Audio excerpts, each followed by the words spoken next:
Hello everyone and welcome to Maple Leaf Reviews. I'm Jeffrey Weber and today I'm going to be doing a review of Lisboa, the 2017 release from Vital Lacerda about rebuilding the city of Lisbon after an earthquake followed by a tsunami followed by 3 days of fires. So let's start off with the general gameplay and discussion. At its heart, this game is very simple, I think. You play a card and you take an action. Each of the actions individually are pretty simple and straightforward. You place 2 state officials out, you take a plan to build a public building, produce goods, build a ship, build a building. Each individually are very simple, but the way that they all combine together forms this complex lattice work of a game that you can try and navigate through to accomplish the goals that you set out for yourself.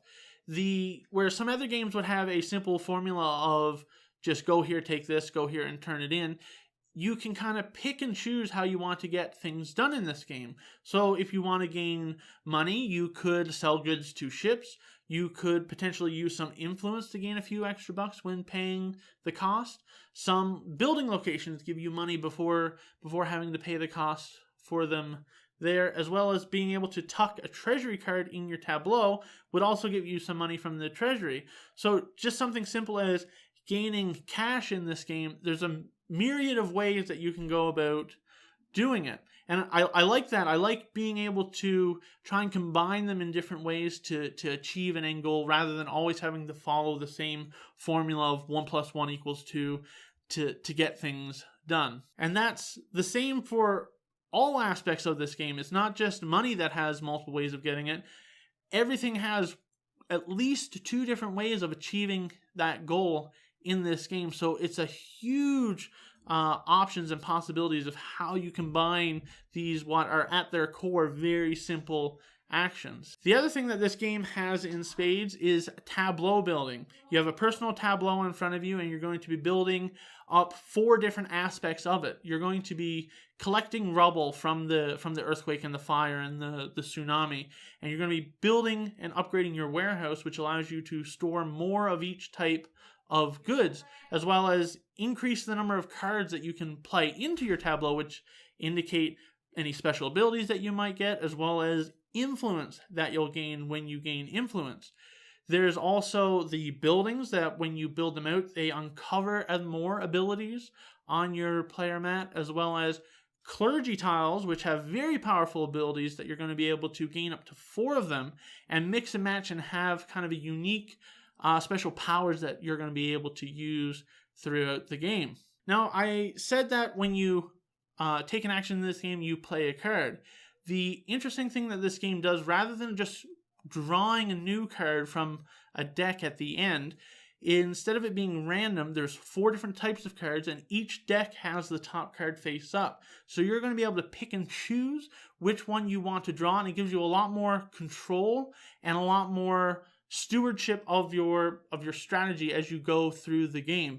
This game is broken up into 2 periods, and halfway through the game, you're going to be able to discard cards from your hand to get special bonuses. So when you're drawing those cards, you might not just want to draw them for the action. Maybe you're looking at just drawing it to have it in your hand at the end of the period so that you can discard it for its bonus. So there's a lot of different things that are going into your decision of which card you want to take in your hand. Do you want to take it in your hand to play it as the action so that you can tuck it into your tableau for its special ability, or do you want to have it for discarding at the end of the period to get its bonus? So there's a lot of things you're taking into consideration, not only with the card you draw, but with the cards you play to which actions you're going to trigger and being able to achieve your strategy.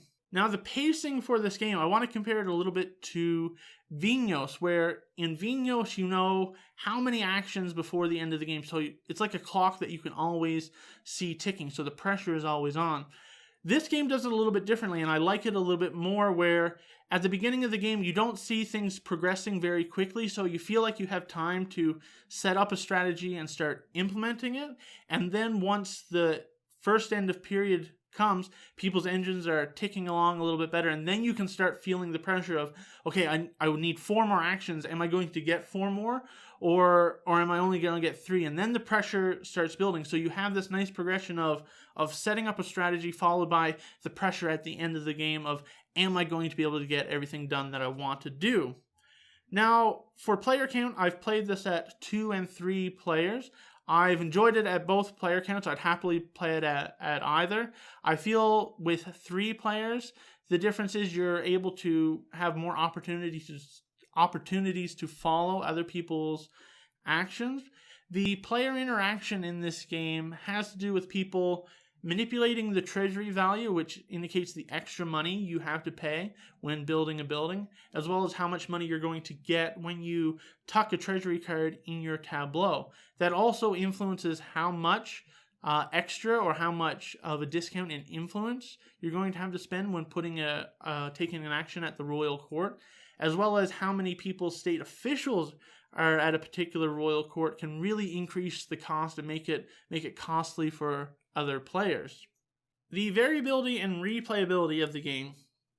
In the initial setup, there's a fair bit of variability in the public buildings that are out, the point values for the different streets that you can build on, as well as the game comes with tokens that you can put over the public building spots as well as the production building spots to overwrite the pre-printed ones. So it can be a random distribution every time, plus how the rubble sets are distributed, what cards you get at the beginning of the game.